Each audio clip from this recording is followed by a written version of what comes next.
mga kasarangan, welcome back sa aking channel, and for today's video ay magko-cooking vlog tayo all about chicken. Ayan, so ang tawag dito ay chicken thigh with Sprite in oyster sauce. So ayan, let's get started ng mga kasarangan. Ayan, syempre ang una natin gagawin ay magpainit tayo ng pan.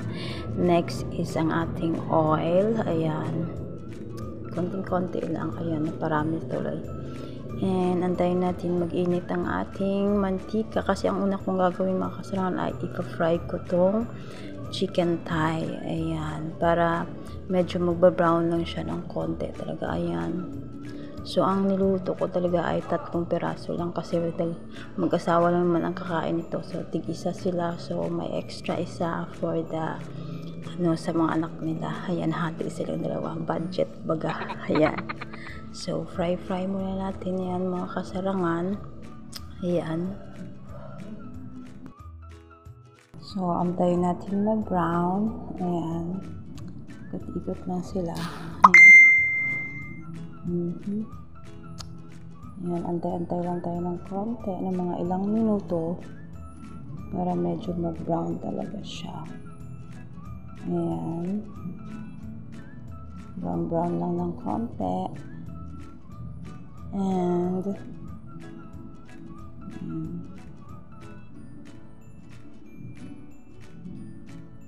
medyo nag-brown na siya. Medyo okay na yata ito. Ayan, so pag nag-brown na siya mga kasarangan ay separate natin siya.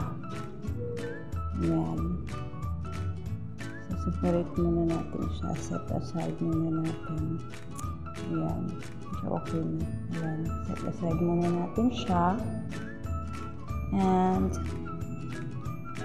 same pan din, ang gagamitin natin ay buhos na natin ang ating, next step is buhos natin ang ating Sprite. Ayan, bili ako ng 18 pesos, 12 ounce ata ito na Sprite. Ayan, naka-plastic, nilipat ko lang.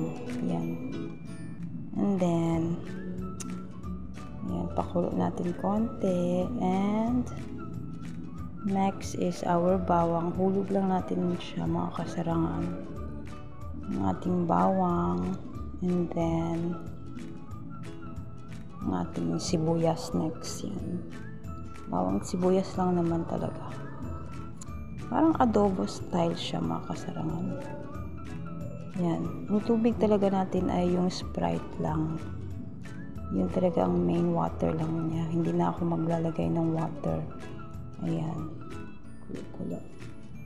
And then next is, ayan, next step natin is kulo lang konti. Next is maglalagay tayo ng 2 tablespoon na oyster sauce. Mix together. And our soy sauce, 2 tablespoon din siya. Ayan, and then mix together. Ayan, ayan, mix lang. Ayan, hayaan natin kumulo. Nasa medium fire pala yan siya mga kasaran. And next ang ating chicken thigh, hulog-hulog lang siya. Ayan, ayan, hayaan lang natin siya magkulo, and takpan natin siya within mga 3 minutes siguro. Ayan, hayaan natin siya kumulo, and check na lang din natin para malagyan natin ng sauce yung sa ibabaw ng chicken. Ayan, lagyan natin ng sauce para medyo maglasa din. Ayan, buhos lang. Ayan, and next is lagyan na natin ating pepper, ang ating pepper powder. Ayan, konti-konti lang yan. Ayan, naparami na. Tansya ko lang talaga yung mga kasarangan. Next is ang ating seasoning, optional lang din ang ating magic sarap sa akin. Ayan, konti. And then of course our salt, konti lang din. Tansya lang din ito mga kasarangan. Kasi yung employer ko hindi sila mahilig sa maalat. So Ayan, wala na akong idadagdag dyan. Kahit sugar, hindi na ako naglalagay. So, hintayin natin maglapot. Ayan, cover muna tayo. And, let's check again. Ayan, medyo nag-ano na ang sabaw. Konti na siya. And then, ang kulay ng ating chicken ay medyo nag-brown na din siya. Ayan, mix together again. Ayan, and then until maglapot siya mga kasarangan. Ayan, and ayan, parang ang sarap na niya. Ayan, palaputin natin talaga siya yung hanggang mag-oil, parang nag-oil na siya. Ayan, and takpan natin ulit. Ayan, naglapot na siya mga kasarangan. Ayan, let's mix together. Ayan, nag-ano na ang sauce natin. Ayan. Medyo nag-oil na siya. Lapit na ito. Okay, konting tiis na lang at isuserve na natin ito. Ayan, medyo okay na siya mga kasarangan. Lapot-lapot na siya. Ayan, pwede na to. Ayan. Medyo malapot-lapot na ang ating nag-oil na talaga siya. Chinek ko naman yung chicken and then wala nang blood sa loob. Luto na siya. Ayan. So, lipat na natin siya sa ating serving plate. Ayan. Ayan. Tatakam tuloy ako pero hindi talaga to sa aming mga kasarangan sa employer namin. Ayan yung sauce. Sarap.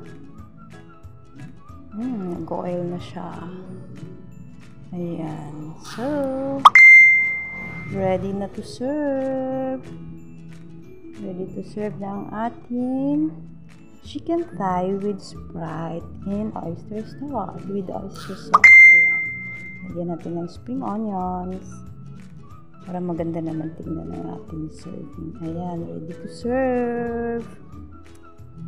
Parang ang sarap na niya. Sarap ng kainin. Ayan. Let's eat. Time to eat na. Ayan. And don't forget to like and subscribe nga pala mga kasarangan. And pakiclick na din ang bell button para updated tayo sa mga next video upload natin. Thank you!